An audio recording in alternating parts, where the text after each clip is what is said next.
नमस्कार, मैं श्यामगिरी। आप देख रहे हैं टीएफडी इंडिया न्यूज 24। टीएफडी इंडिया न्यूज 24 में आप सभी दर्शकों का स्वागत है।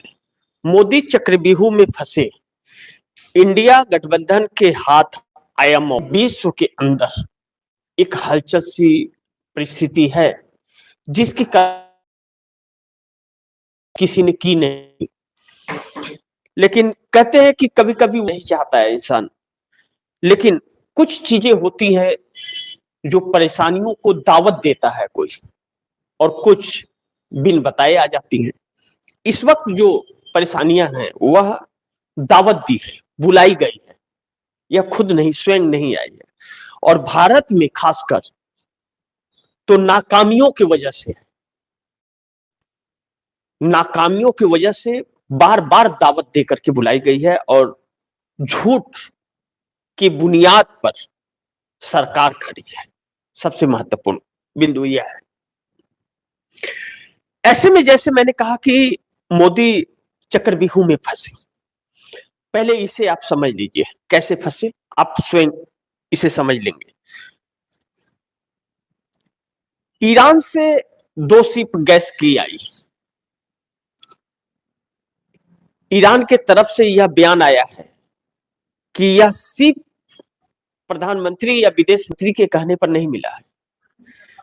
यह शिप इसलिए आया है कि ईरान के अंदर जो 160 बच्चों का कत्लेआम अमेरिका और इजराइल ने मिलकर किया, या सुप्रीम लीडर खामनेई को लेकर जिस तरह से उनके पूरे परिवार की निर्मम हत्या की गई, भारत की जनता और भारत के अंदर निष्पक्ष कुछ मीडिया ने जोर शोर से उन चीजों की निंदा की और ईरान के साथ अपनी सिंपैथियां दिखाई, यानी कि सच को सच कहने की हिम्मत दिखाई ऐसे वक्त में जब क्रूर सरकार भारत में है। ईरान ने साफ कहा कि भारत की जनता हमारे साथ है, वह सच के साथ है। भारत की जनता 60% जनता, उसे दिक्कत ना आए, हम भारत की शिप को छोड़ रहे हैं। यानी कि सरकार के कहने पर यह चीजें नहीं हुई हैं। नरेंद्र मोदी का कितना अस्तित्व बचा है, इससे आप दर्शक समझ सकते हैं। अब दूसरा कि अब किल्लतें जो आ रही हैं, लाखों की संख्या में रोजगार जा रहे हैं, उद्योग बंद हो रहे हैं, टेक्सटाइल, मैन्युफैक्चरिंग, हर चीजें, हर फील्ड में उद्योग बंद होने लगे हैं। फर्टिलाइजर जो बहुत किसानों के लिए जरूरी है, यूरिया का, वह सारे चीज बंद है एकदम से, और सरकार उसका रास्ता नहीं निकाल पा रही है, भगवान भरोसे बैठी हुई है। ट्रंप ने आरएसएस पर बैंड लगाने की बात कर दी, आरएसएस, और उसे एक नफरती संघ करार दिया है, और इसकी जांच और उसकी पूरी संपत्ति को जब्त करने की बात कही है। अब नरेंद्र मोदी जो ट्रंप के बातों को काट नहीं सकते, अब इस पर क्या करेंगे। अब तो यह ऐसी संकट आ गई कि, और यह भी रिपोर्ट में आया जो जांच में, कि आरएसएस ही भाजपा की सरकार, मतलब आरएसएस की सरकार है। अब मोदी सरकार बुरी तरह से फंस गई।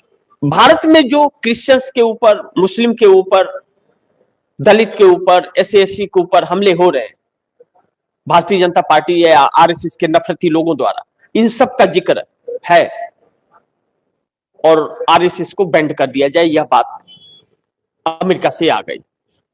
अब मोदी को इस पर जवाब देना, तो जो सीज फायर पर जवाब नहीं दे पाया, इस पर क्या देगा। और ट्रंप के कहने पर अगर रसिया से तेल बंद कर सकते हैं, ईरान से तेल बंद कर सकते हैं ट्रंप के कहने पर, तेल भीख मांग सकते हैं, तो फिर इस पर भी करना पड़ेगा। तो यह एक नई संकट आ गई, झुकने का अब इनके ऊपर बात आ गया। ऐसे में इंडिया गठबंधन के हाथ भी मौका आया। 4 राज्य, एक केंद्र शासित प्रदेश के चुनाव के तारीखों का ऐलान हुआ है। केरल, तमिलनाडु, असम, पश्चिम बंगाल, 4 राज्य, एक केंद्र शासित प्रदेश पांडिचेरी। पांडिचेरी हो या तमिलनाडु हो या केरल हो या असम या पश्चिम बंगाल, यह एनडीए गठबंधन शासित राज्य नहीं है, इंडिया गठबंधन शासित राज्य है। अब इंडिया गठबंधन शासित राज्य है और भाजपा अकेली है। इंडिया गठबंधन के हाथ आया यह मौका। अगर इंडिया गठबंधन ने यहां प्रदर्शन अच्छे कर दिए तो पूरी तरह से भारतीय जनता पार्टी बैकफुट पर चली जाएगी, पूरी तरह से बैकफुट पर आ जाएगी। लेकिन संयम, सूझबूझ और एकजुटता से इंडिया गठबंधन को यह काम करना पड़ेगा। तमिलनाडु के अंदर स्टालिन इंडिया गठबंधन के हिस्सा है, कांग्रेस के साथ चुनाव लड़ते हैं। भारतीय जनता पार्टी अपने वोट बैंक को वहां इंक्रीजमेंट करना चाहती है। केरल के अंदर कांग्रेस और लेफ्ट का सीधा टक्कर है। भारतीय जनता पार्टी अपने वोट बैंक को इंक्रीजमेंट करना चाहती है। पांडिचेरी के अंदर कांग्रेस और भारतीय जनता पार्टी, केंद्र शासित प्रदेश है वो। असम के अंदर डायरेक्ट फाइट कांग्रेस और भारतीय जनता पार्टी का है।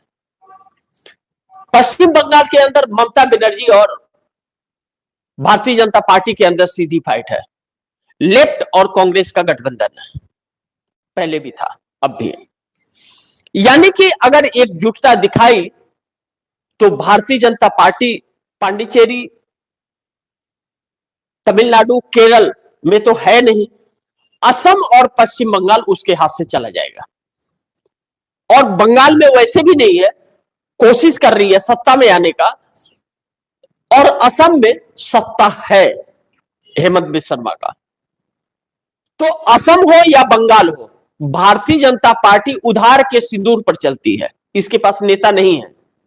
यह कांग्रेस या तृणमूल कांग्रेस के नेताओं को तोड़ करके अपना काम करती है।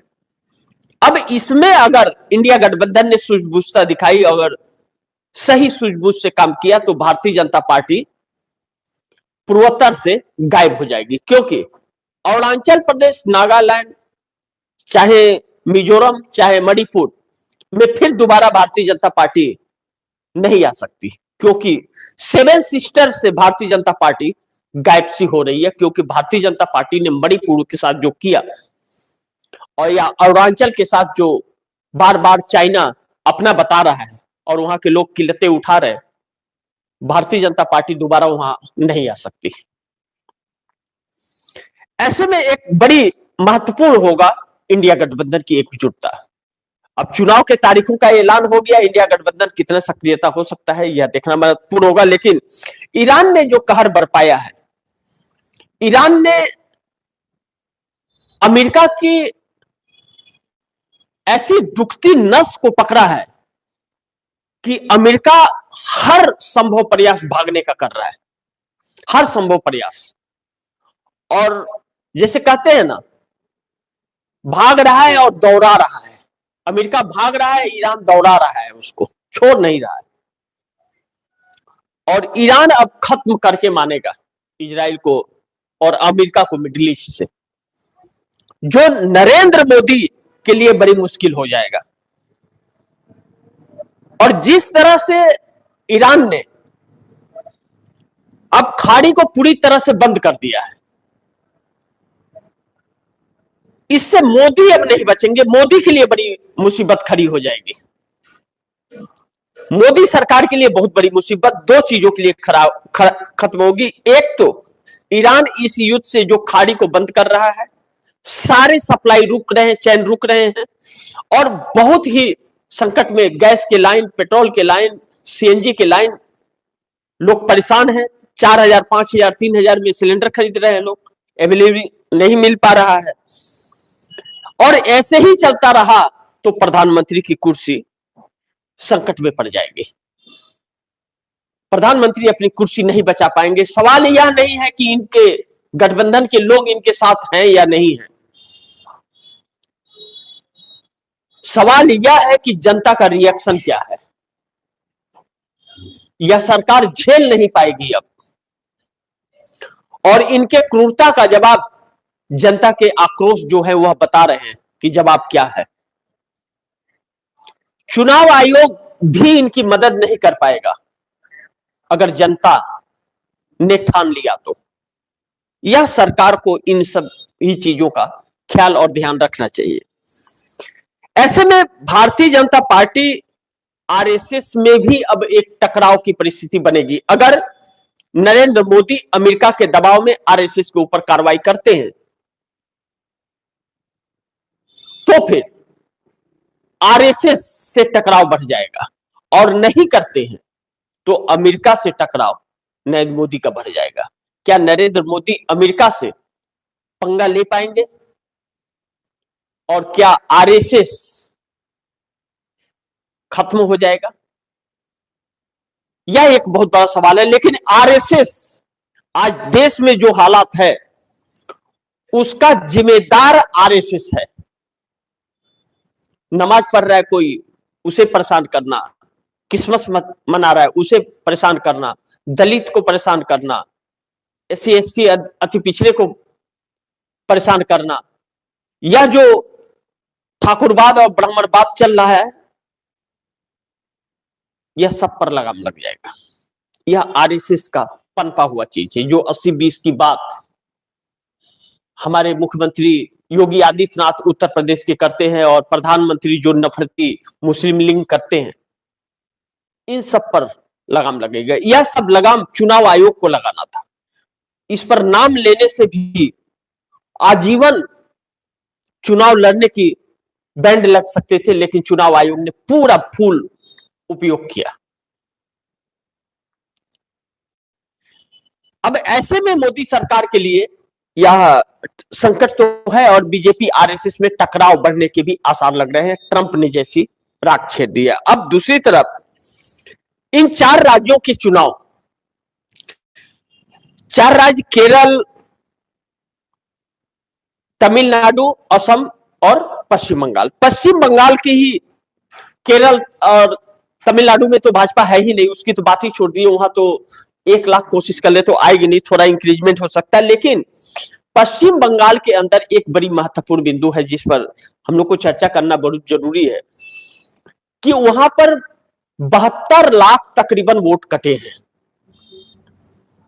अब 72 लाख वोट, यह लाजमी है कि ममता बनर्जी के ही वोट कटे हैं, किसी और के वोट नहीं कटे हैं। लेकिन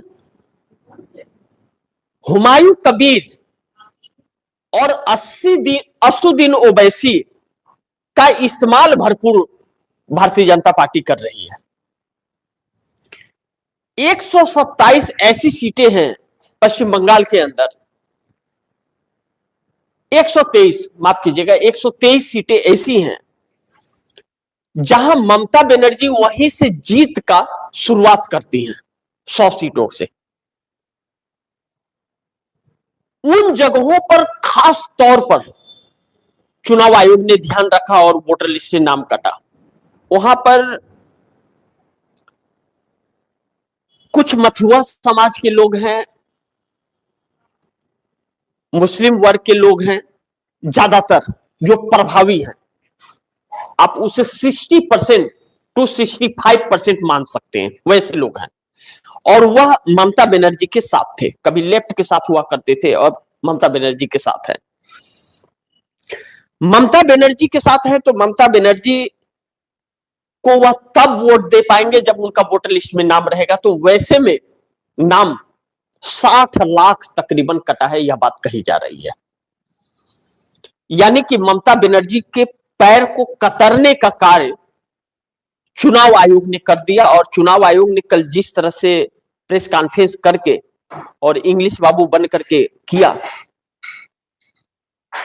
और मुख्य चुनाव आयुक्त ज्ञानेश कुमार के खिलाफ महाभियोग पेश हो चुका है और वह आकर के प्रेस कॉन्फ्रेंस किए जिसे संविधान इजाजत नहीं देता, और किसी सवाल का जवाब न देना, उठ के भाग जाना।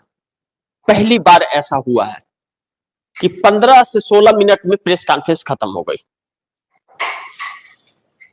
अब ममता बनर्जी के लिए चुनौती है कि उन भारतीय जनता पार्टी से कैसे सामना करेंगे, और भारतीय जनता पार्टी का अगर सामना डट के नहीं कर पाई तो फिर ममता बनर्जी का राजनीतिक कैरियर समाप्त हो जाएगा। क्योंकि पश्चिम बंगाल में एक बार जो आ जा रहा है, लेफ्ट गया तो लगातार ममता बनर्जी है, और लेफ्ट था तो लगातार 20 साल तक लेफ्ट ही था। तो अब ममता बनर्जी 3 बार बन चुकी हैं, 15 साल राज कर चुकी हैं, चौथी बार मुख्यमंत्री बनने की तैयारी है। तो अगर नहीं बनी तो फिर पश्चिम बंगाल में खत्म हो जाएंगी, फिर कोई और आएगा। फिर ममता बनर्जी का किसी और राज्य में जनाधार नहीं है, ममता बनर्जी मायावती बन करके रह जाएंगे।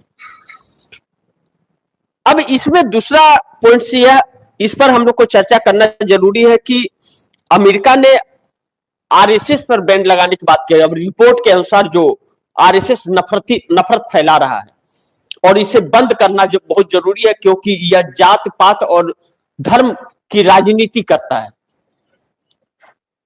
मुस्लिम नमाज पढ़ रहा है तो उसे परेशान करते हैं, ईद मना रहा है तो परेशान करते हैं, क्रिश्चियंस मना रहे हैं तो उसे नहीं मनाने दिया जाता, धर्म परिवर्तन कराता है। यह सारी चीजें जो है यह एक रिपोर्ट में बताई गई, जिसको लेकर के आरएसएस पर बैन लगाने का रिपोर्ट पेश हुआ है अमेरिका में, और भारत सरकार को नोटिस। अब नरेंद्र मोदी आरएसएस के हैं और आरएसएस की ही सरकार यह चल रही है। ऐसे में एक टकराव की चुनौती आपस में बन रही है, क्योंकि नरेंद्र मोदी की हिम्मत और साहस नहीं है कि ट्रंप के साथ बातों से अस्वीकार कर दे। तो क्या नरेंद्र मोदी अब आरएसएस पर बैन लगा पाएंगे, इतनी साहस दिखा पाएंगे, यह देखना बड़ी महत्वपूर्ण होगा। लेकिन अब उल्टी गिनती आरएसएस की लपेटे में आ गई है और आरएसएस से ही भाजपा को जोड़ा गया कि आरएसएस की ही सरकार है यह भाजपा। और भी बहुत चीज का ट्रंप अमेरिका जांच करा रहा है। दूसरी तरफ ईरान ने भारत के लोगों के वजह से दोषी गैस दिए हैं। साफ उसने प्रेस कॉन्फ्रेंस में कहा है कि भारत की जनता जो ईरान के साथ इत्तेफाक रखती है और मुसीबत में भारत की जनता ईरान के साथ खड़ी रही,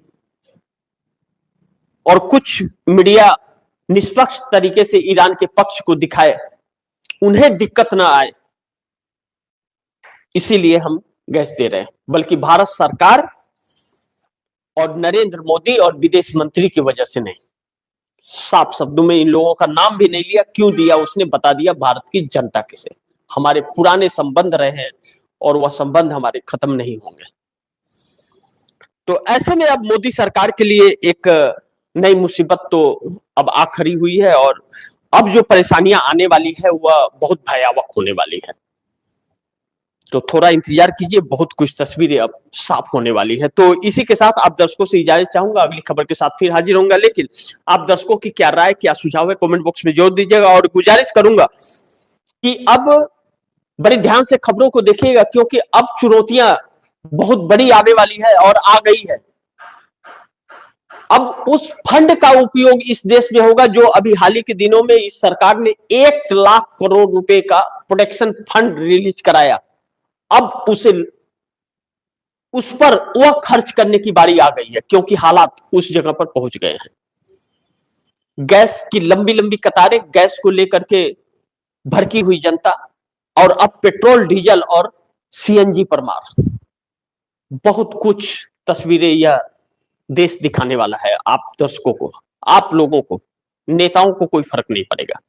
तो इसी के साथ इजाजत चाहूंगा, अगली खबर के साथ फिर हाजिर होऊंगा। तब तक के लिए नमस्कार।